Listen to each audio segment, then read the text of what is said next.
We are finally to the end of Mrs. Noah and Mr. Noah and their story of the ark. And today, have you ever wondered what a perpetual covenant is that is mentioned in Genesis chapter 9? And what this means for us today, and what it meant for Noah and his wife and their family as they were coming off of a long time in the ark. So stay tuned and we will cover this today. Welcome to Bible Women in Bathrobes, the podcast where faith meets comfort. Join us Tuesday and Thursday mornings as the gals from Women Warriors of Light and their guests don bathrobes and dive into the inspiring stories of women in the Bible and the teachings of Jesus Christ. From Esther's bravery to the Sermon on the Mount, we explore it all with warmth, laughter, sisterhood, and maybe even a few sleepy-eyed moments. Tune in live or at your leisure as we learn lessons from Scripture which empower women today. Welcome to another episode of Bible Women in Bathrobes. I'm your host, Tamara Anderson, and joining me today are Tiffany Fletcher. Welcome, Tiffany. Welcome back. Thank you. Happy to be here. And also Amy Johnson. Amy, thanks for joining us. Morning. And we are so excited to be here. I'm thankful to these women. They're on our Women Warriors of Light Advisory Board, and they are women of faith and courage and determination. And we've all been through hard things in our lives. And so it's fun to take this from perspectives of different people as we approach this story of Noah and Mrs. Noah and the women of the ark. So let's dive in. We didn't get to read the final few verses of Genesis chapter 8, which kind of leads into this covenant that Noah makes with the Lord, which applies to his wife and to their sons and their daughter-in-laws and to those who follow them. So we're going to start in Genesis chapter 8, verse 20. And this is Noah and his family has just been given permission to come off the ark. And oh my goodness, after being in a dark and dingy place for over a year, can you even imagine how happy they were to get off the ark, to have their feet on grass and dry ground? And I think it's beautiful that one of the first things they did here in verse 20 is they built an altar. It says, and Noah builded an altar unto the Lord and took of every clean beast and of every fowl and offered burnt offerings on the altar. And the Lord smelled a sweet savor, and the Lord said in his heart, I will not again curse the ground anymore for man's sake. Doesn't matter what evil comes, I'm not going to do that again. And so then, because Noah and his family were just so grateful, I mean, can't you just imagine their gratitude?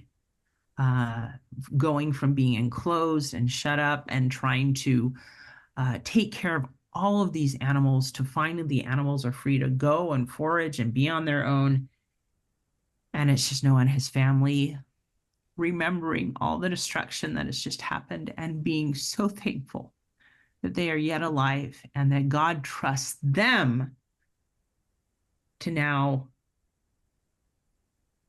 stay faithful and to teach their children and their children's children about this experience and what they learned and all of that. And so here's what God said to Noah. He said, and God blessed Noah and his sons and said unto them, be fruitful and multiply and replenish the earth. And the fear of you and the dread of you shall be upon every beast of the earth. And so he's talking about these animals have been with you. They know you. They fear you. But then he continues on. In verse 9, he says, and behold, I establish my covenant with you and with your seed after you and with every living creature that is with you. And then he goes on to do the covenant of the rainbow, basically, that he promises he will not cover the earth again with a flood. And that this rainbow is the token of God's part of this covenant that in verse 12, I make between you and me and every living creature that is with you for perpetual generations. So I'm just going to pause right there and just ask you wonderful ladies, do you have any thoughts on gratitude or this covenant that came because of their gratitude and what they had experienced? Tiffany, let's start with you. Um, I love how it said the Lord smelled a sweet savor. I know that sounds strange, but I feel like that is a lot of our intentions, first of all, as we come to the Lord and give him our sacrifice. Is it sweet or is it bitter?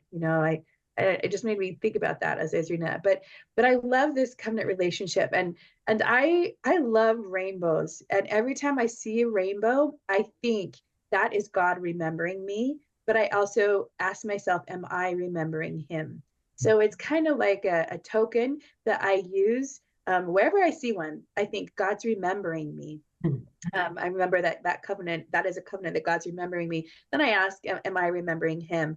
And I also love this perpetual generation thing. I love how God has blessed us in the time of Noah, and we can still have that blessing today and have that covenant and have that blessing in our lives. And I also think I sometimes like, so for me, I grew up with a mom who had multiple personalities, and and sometimes when people say, well, think about who you came from, for me, it's kind of hard. It's hard. My mom had multiple personalities because her father sexually abused her, and his stepfather sexually abused him. So it was a cycle that went back for generations. And I sometimes think that my line is broken. That maybe that it doesn't apply to me because I don't have per se righteous people that perpetuated goodness in my life. But I think that for a lot of us, when we struggle with our maybe what our history is, maybe our family line, that we can still trust that we have this covenant in our life and we can start perpetuating righteousness down. We can break the cycle. I spoke at a chain breakers association once, and we are chain breakers in our own lives. And we can accept the good, accept this covenant that Noah has given us, but we can also walk away from the bad. And that's really what Noah was doing, right? He was a chain breaker. Him and his wife and his family, they were a chain breaker because they were coming from an evil, evil, evil world and an evil place. And God was saying, okay, I need you to take the good things and forget the bad things and move forward in this new experience and create this righteous seed. And if you think of a tree, like, you can help the branches in your tree grow by your own righteousness. And my posterity, my children, like they're becoming adults and will soon be married, I'm sure, and have their own children. And this righteous seed, now, like Noah, I feel like we've created this righteous generation and posterity. And I think that it's important for us to remember that our covenants go backwards and forwards, and that we get to stand in the middle of eternity and decide which direction we're going to go with it and what we're going to take from our past, because there are still good things from our past, right, in our posterity, and how we're going to move forward in the future with the choices that we make for our own lives and for our own family. And that's what I love Noah, because it's a do-over, right? God gave him a do-over. And sometimes we get the opportunity to have a do-over in our own lives to perpetuate a more righteous seed. And it's a beautiful thing when God makes us that chain breaker in our own lives. So if that's you or whoever's listening, I hope that you take that and become a chain breaker in your own life if that is where God needs you to be, because it's a beautiful link in God's chain that goes frontward and backwards through eternity. Ooh, that is beautiful. Amy, I have so many adding. thoughts. So many. I had so many before Tiffany started talking, and now I have so many more. I thought about coming off the ark, and that's how winter is for me. I love when it starts to warm up outside, and I feel like I can really truly feel the sunlight on me. And every once in a while we'll get an occasional February day or something where I'll be like, oh my gosh, it feels so good out here.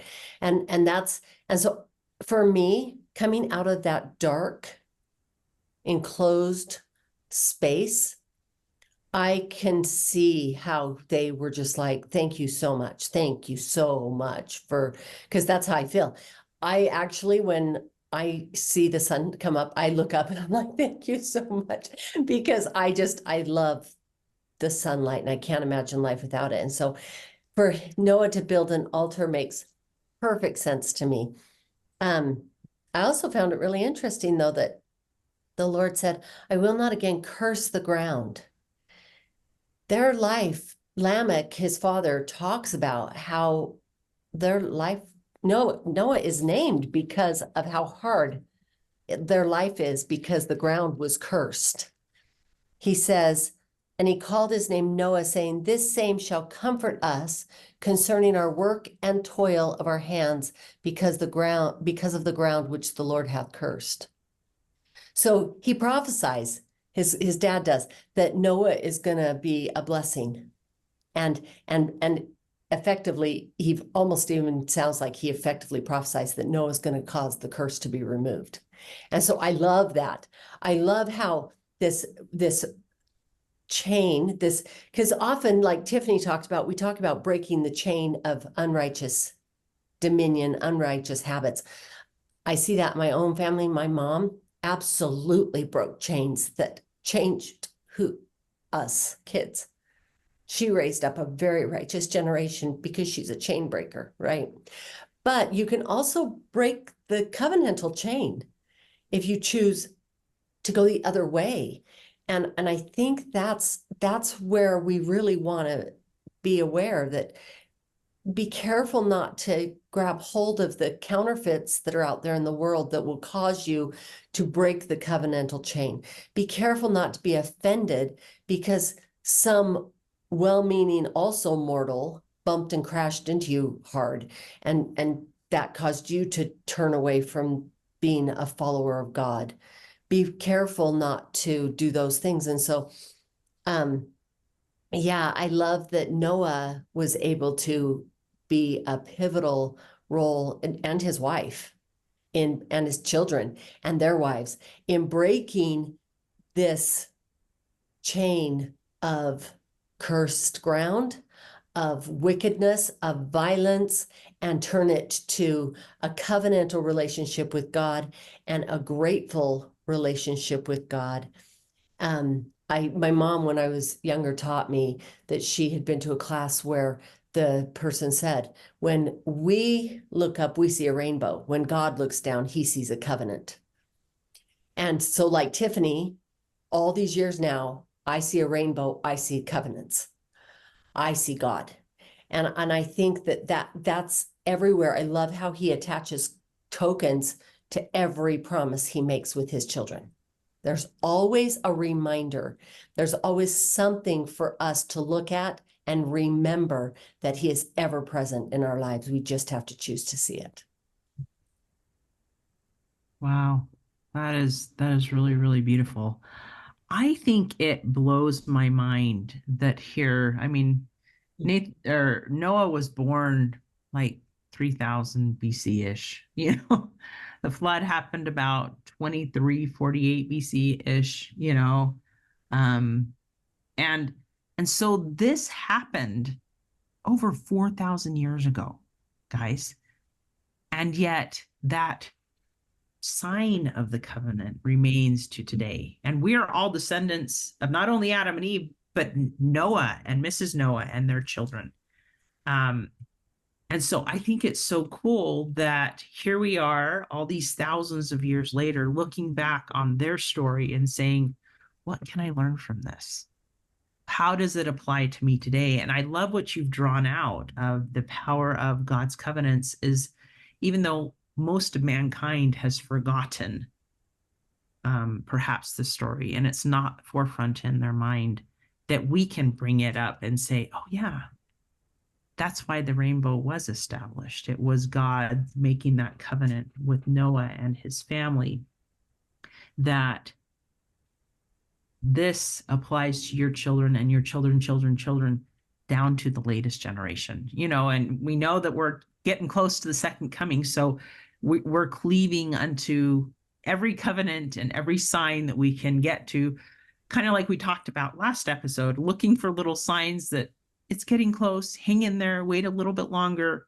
And we can look at the rainbow as one of those signs, right? That God hasn't forgotten us, and that this Yeah, verse 15, and I will remember my covenant, which is between me and you and every living creature of all flesh, and the water shall no more become a flood to destroy all flesh, and the bow shall be in the cloud, and I will look upon it, that I may remember the everlasting covenant between God and every living creature of all flesh that is upon the earth. And then they went and they multiplied and replenished the earth, and here we are today, right?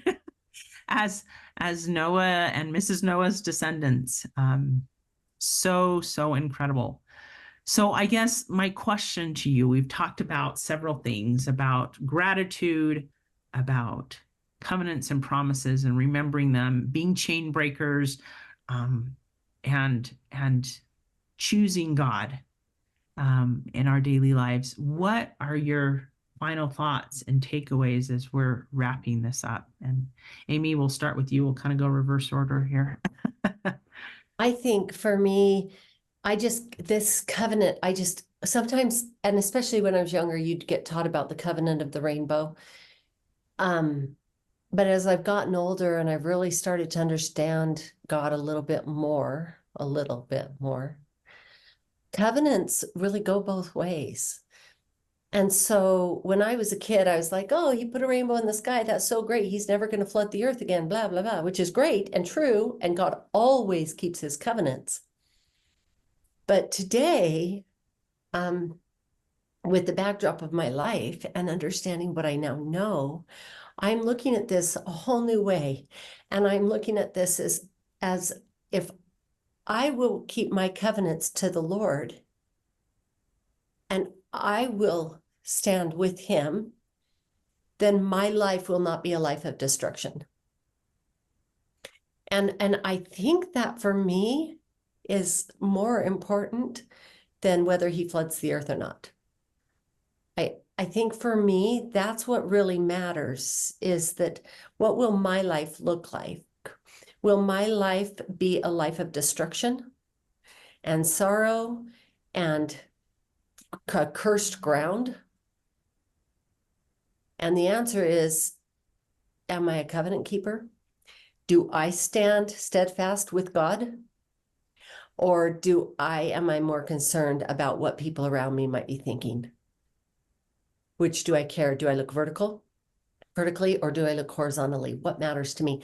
And my takeaway today is that covenants happen and God will always keep his end of the bargain. But I have to come to the altar like Noah did. I have to. And I have to put my heart on the altar and say, I stand with you.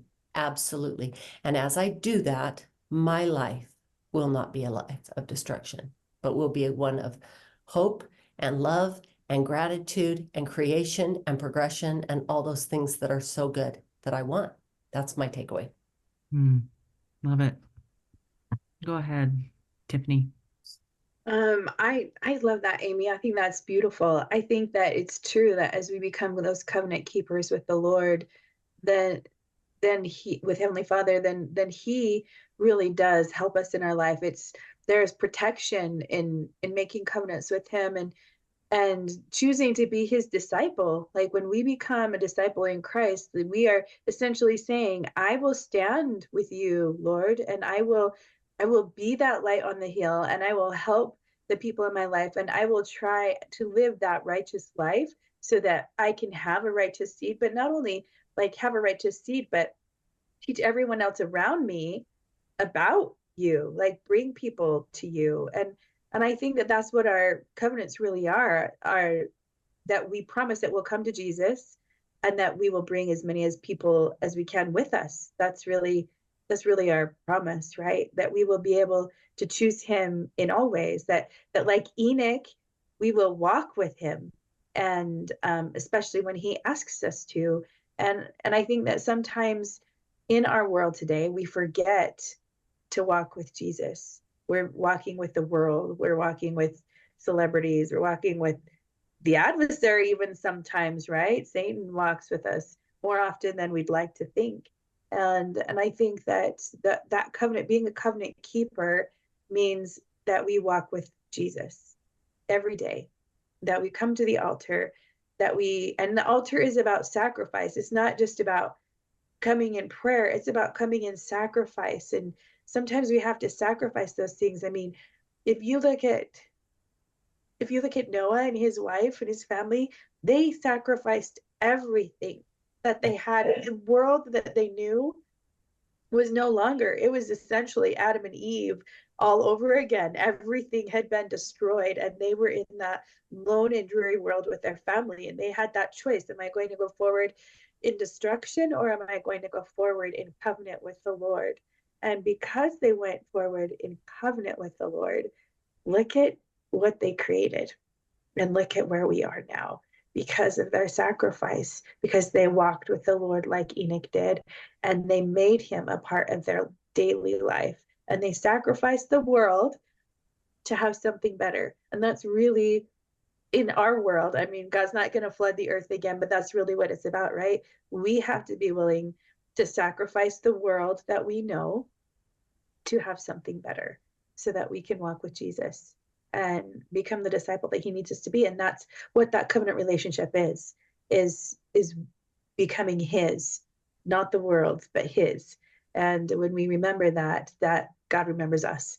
And that rainbow, I love it. Every time we see it, we can think of covenants. Okay, are we walking with the Lord in the things that we do? And if we can, I mean, there's always things that we can do better, but if we can say that we're doing our best, that's enough. That's enough for God. And I love that about him.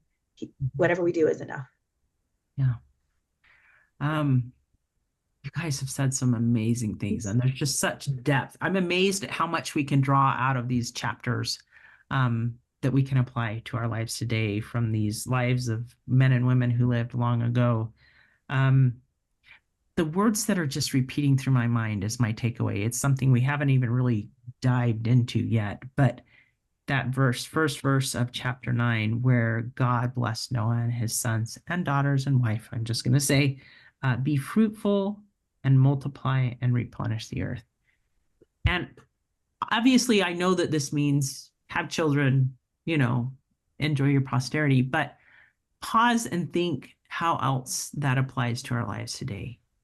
If God is coming to you and saying, Tiffany or Amy or Tamara or whoever else, be fruitful. He's wanting us to bear good fruit. Take what you've learned in your life and be fruitful. Multiply the blessings that I've given you. Multiply the talents I've given you. I think of God taking the loaves and fishes and multiplying them, and I think the cool thing about this is when we connect ourselves to God, as Noah and Mrs. Noah and their sons and their daughters-in-law did, they had to bring God into the equation to survive this. But when you bring that partnership, that relationship with God into your life, that he blesses you to be fruitful, not only with your posterity, but in all areas of your life. And multiply. He multiplies the things that he gives you. He multiplies your talents. Anything we do when we're yoked with God can be better. And I'm just thankful for that, to know that this command to multiply and be fruitful and replenish isn't something I have to do alone, but that I can do it with God as my partner. And that he will help me become more than I can see with my limited vision. And he can help me become who he knows I need to become in the future. And I mean, I think back to, 7 or 8 years ago when God started me on this journey by saying, Tamara, write a book. And I was just like, I don't know how to do that. But take the first step, and here's the next one. And Tamara, start a podcast. And now it's Tamara, start this women's group and this other podcast. And I'm just like, oh my gosh, like I could not have seen this, but God could. Do you know what I mean? And so as we lean on him and yoke ourselves to him, he can make so much more of our lives than my limited scope could ever possibly imagine. So I love this. I love the covenants that we've talked about. I love the gratitude. I love everything that we've talked about today. It's so amazing what we can glean. And so we're going to say goodbye to Noah and Mrs. Noah and their family, but hopefully their lessons can live on in our minds and in our hearts of who we can become through any difficult challenge that we go through in life, that we can draw strength from this righteous posterity, whether our immediate posterity is righteous or not, that we have these quality of people in our ancestry, and we can look to them and their examples to get through any hard thing. So thanks for joining us today, guys, and have a blessed day. Thanks for tuning in to Bible, Women, and Bathrobes, hosted by Women Warriors of Light. We've loved exploring the stories of remarkable women or the teachings of the Savior today with you. If today's episode brought someone special to mind, be sure to spread the word, and don't forget to hit that subscribe button so you never miss a moment of inspiration and sisterhood. Just a friendly reminder, all opinions we share are entirely personal, as we are trying to decipher and apply Bible teachings just like you are. Until next time, stay faithful, and may your journey be blessed and illuminated by God's love.